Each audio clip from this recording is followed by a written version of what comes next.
Corey, what do you think about project-based learning? When I started teaching, I'll go back to University of Iowa where I got my undergrad. When I was there, the idea of like understanding by design was huge. And so understanding by design is figuring out what you want the end product to be and then designing the unit backwards. And even then, when I was at Iowa, they were teaching us how to do project-based learning. When I got to California, the structure was very much read a passage, talk about it. Read a novel, talk about it. And it was just basically have students write about what they're reading. And it was very much dictated by some outside curriculum. And I had a principal at the time who said, if anybody was willing to, pilot or try some new things, let me know. I told him I'd really love to try project-based learning, and this was back in like 2005. And so I took the group that I had and we did some projects in 8th grade in language arts, and I saw like immediately a different level of engagement because they were creating something, they were doing something, rather than just kind of going step by step what they had to do, what they were just directed to do. So all of that was based on my learning at University of Iowa, and I took that then to Guatemala, and when I taught at the American school there, same thing. We did projects around language, and I was just a language arts teacher, but all of the things we did were centered around projects in some way. And then coming here, the MYP was very project-based, but the DP was not, and I was teaching both. And I was not myself as a teacher in the DP, because it was just, for me, it was just lecturing and kind of analysis, but analysis that the students didn't always see like a larger purpose for. And I think for me, that's the cool thing about project-based learning, is that there is this authentic, bigger purpose that the students are working towards. And so just recently, now reading about how we learn best, one of the things that keeps popping up is that the brain is wired to solve problems in unpredictable environments. And if we as teachers are not allowing the environment to be unpredictable, then students get bored because the brain gets lazy. And I don't know if you were there for the presentation the other day. Yes, it was great. Thank you. The students worked really hard on that, but there's huge elements of unpredictability. They had to take everything we've been studying in philosophy and figure out what are the most important aspects. And they knew who their audience was. They knew they had to make it for high school students. It wasn't for the board. It was for a very specific group. And so they had to ask themselves, how do I make this engaging for high school students? How do I synthesize it? And as a result, they have all this unpredictability. They don't know if certain jokes are going to work. They don't know if the opening, should we end this way? Should we end that way? And we probably went through 10 different drafts of the script throughout the time, like changing, editing. And it's that kind of thing that it's unpredictable. They're solving problems, and then it's an authentic something at the end, whether it's like the magazine that students have done. So what I see is that project-based learning really just naturally connects to how we learn best, which is solving problems. So great. And how project-based learning helps students to develop their abilities is what I was going to ask you next. One of the big things is planning. A lot of our students, because we plan everything, typically, they don't know how to plan. And that's why you look at extended essay or personal project. When students actually have to plan on their own, they struggle immensely. And then Graham comes in and he breaks down the deadlines, really rigidly, because our kids don't know how to do that. Whereas in the IA, because especially kids have been in the IA since 10th grade, they learn to plan. They learn, all right, I need to have deadlines. I need to get feedback along the way. I need to make sure that I'm not waiting until the last minute to put things together or it won't be high quality. And so planning's huge. in project-based learning, you have to work with other people. And collaboration isn't just working together. It's solving problems together. It's giving feedback. And if things aren't working well in our group, how do I approach you in a way that is not going to make you hate me, but I need to talk about this?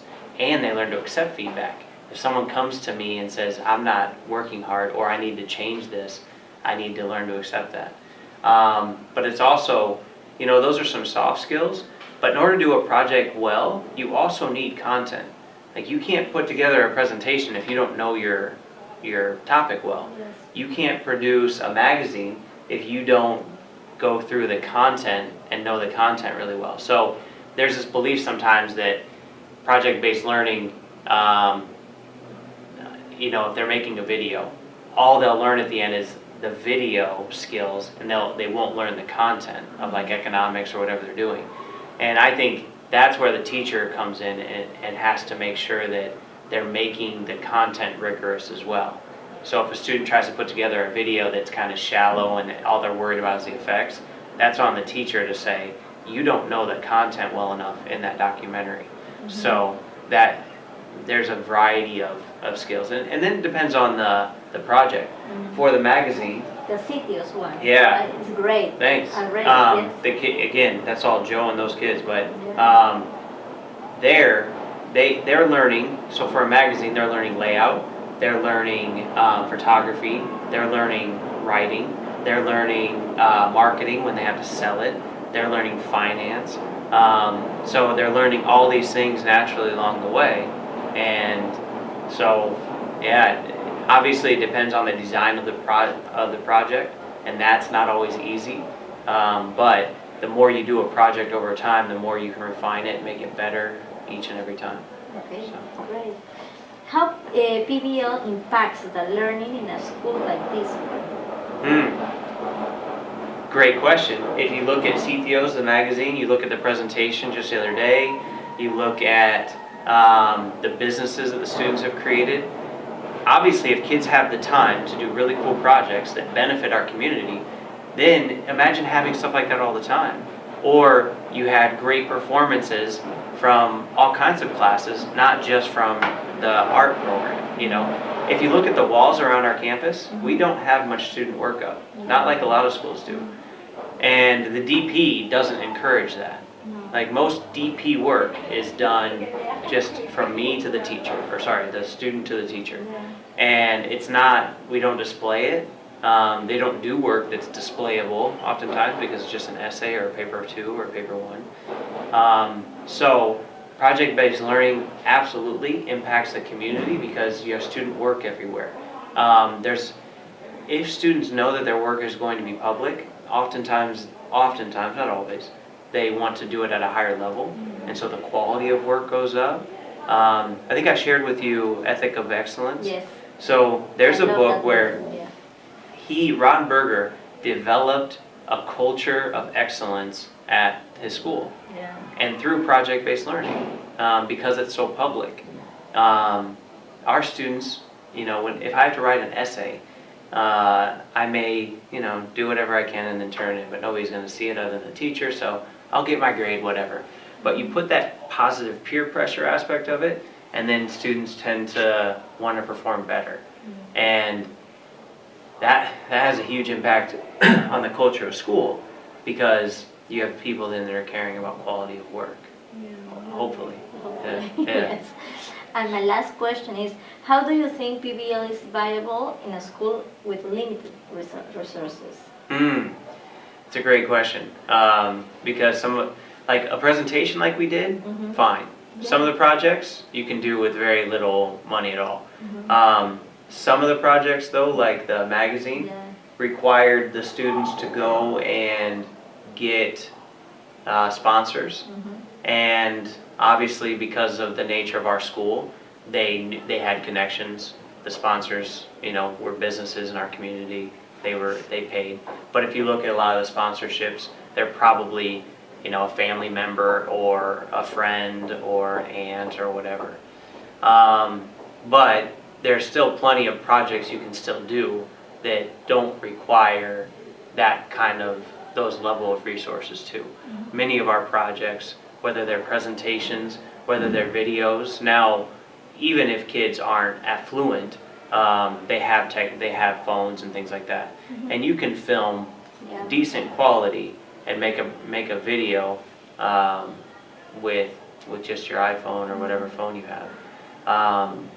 So it depends. The projects, some of them do need to be a little different, but I tell you, our budget for the IA is not very large, and a lot of the things that we do, like the businesses, they start very small, and then they earn their own money over time. So, yeah. And then we do an econ documentary, and the only thing that really requires is that we have the cameras, but again, you can shoot that film with any number of things. Presentations require very little resources. And what's another project they do? We do a philosophy project. You saw the presentation, but there's also a project at the end where they do an oral argument, and they have to argue from their point of view and from everything that we've researched what it means to live a great life. And they take philosophy and psychology and everything and mix it together, and that requires no resources. So, yeah. But books or no? Yeah, of course. Well, that kind of resources, but yeah, and that's true. Any of the books that we read, we always have the students buy.